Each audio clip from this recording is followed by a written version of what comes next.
Selamat pagi Bapak Ibu pemirsa Hikmat Pagi GKI Karangsaru. Saat ini saya berada di Pantai Marina bersama dengan aktivis-aktivis GKI Karangsaru yang akan menyapa kita semua. Selamat pagi.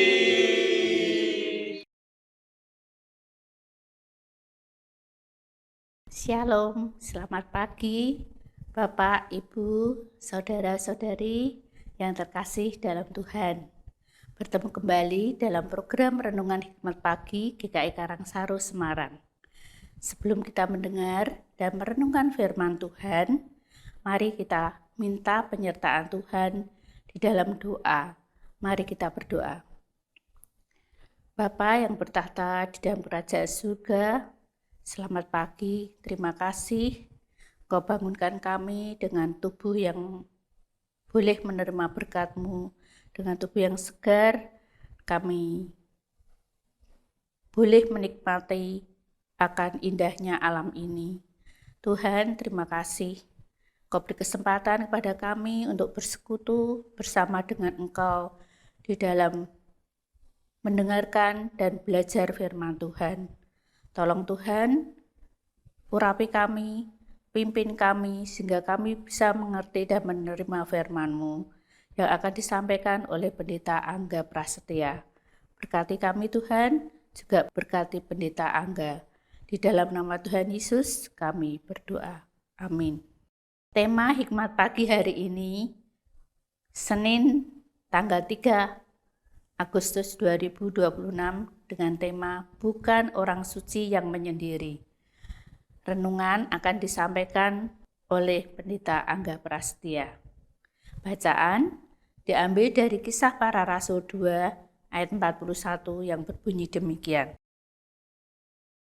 Orang yang menerima perkataannya itu dibaptis, dan pada hari itu jumlah mereka bertambah kira-kira 3.000 jiwa. Demikian sabda Tuhan, syukur kepada Allah. Bapak Ibu, saudara-saudari yang dikasihi Tuhan, Hari Pentakosta adalah hari di mana terjadi sebuah transformasi yang radikal. Yerusalem yang beberapa minggu sebelumnya diwarnai penolakan dan penghukuman terhadap Yesus, tiba-tiba mengalami guncangan besar. Melalui khotbah Petrus yang dipenuhi oleh Roh Kudus, 3.000 orang menjadi percaya. Pada ayat 37 mencatat bahwa ketika mereka mendengar khotbah Petrus, hati mereka sangat terharu. 3.000 orang ini pulang dengan tidak hanya sekedar memuji khotbah Petrus. Mereka tidak hanya sekedar berkata, khotbah yang bagus. Mereka bertobat karena firman itu menyadarkan mereka akan dosa. Banyak orang masa kini mendengar firman Tuhan hanya sebatas sebagai pemuas intelektual atau hiburan rohani. Firman yang sejati tidak selalu membuat kita merasa nyaman. Justru seringkali datang untuk membongkar kenyamanan palsu kita agar kita bertobat. Bacaan hari ini mencatat bahwa mereka yang menerima khotbah Petrus itu memberi diri dibaptis. Kata memberi diri berbicara tentang kerelaan, penyerahan kedaulatan diri, dan keberanian. Menjadi Kristen dan dibaptis di Yerusalem pada masa itu bukan sekedar ritual, melainkan sebuah keputusan yang berbahaya. Menyerahkan diri untuk dibaptis dalam nama Yesus berarti siap untuk dikucilkan dari keluarga, kehilangan status sosial dan pekerjaan di sinagoga, dianggap sebagai pengikut seorang yang terhukum. Namun, 3.000 orang ini tidak menghitung untung rugi duniawi. Ketika anugerah Allah menyentuh mereka, semua harga yang harus dibayar menjadi tidak berarti dibanding mutiara keselamatan. Seringkali kita terjebak pada angka 3.000 sebagai sebuah kesuksesan statistik. Namun bagi Tuhan, angka itu adalah jiwa. 3.000 orang dengan latar belakang yang berbeda, daerah asal yang berbeda, tiba-tiba disatukan. Jemaat Kristen perdana berkumpul, memecahkan roti, menjual harta milik mereka, dan berbagi. Angka 3.000 bukan sekedar ledakan kuantitas, melainkan sebuah kelahiran komunitas baru yang radikal dalam kasih. Bagaimana dengan kehidupan kita selama ini? Apakah pertumbuhan rohani kita selama ini hanya teoritis dan individualis?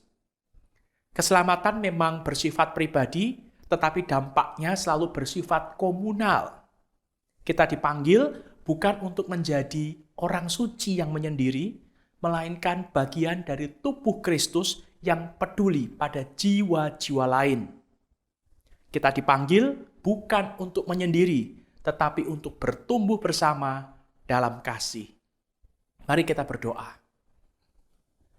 Bapa Surgawi, kami mengucap syukur pagi ini melalui firman-Mu kami boleh diingatkan melalui teladan yang ditunjukkan oleh jemaat Kristen perdana bahwa mereka bersatu padu.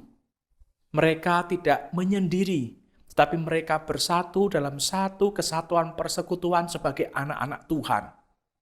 Mampukan kami sebagai orang-orang Kristen masa kini tidak menyendiri, tapi kami boleh bergabung dalam komunitas-komunitas yang ada di gereja, melayani bersama, bertumbuh bersama, hingga nama Tuhan dipermuliakan. Ini permohonan kami, dan jikalau sebentar kami akan memulai aktivitas kami akan mulai berkarya di tengah gereja Tuhan, di tengah masyarakat, di tengah tempat kerja kami, di tengah tempat studi kami, kiranya Tuhan menolong kami. Dalam nama Tuhan Yesus kami berdoa, amin. Selamat pagi, selamat beraktivitas, Tuhan Yesus memberkati.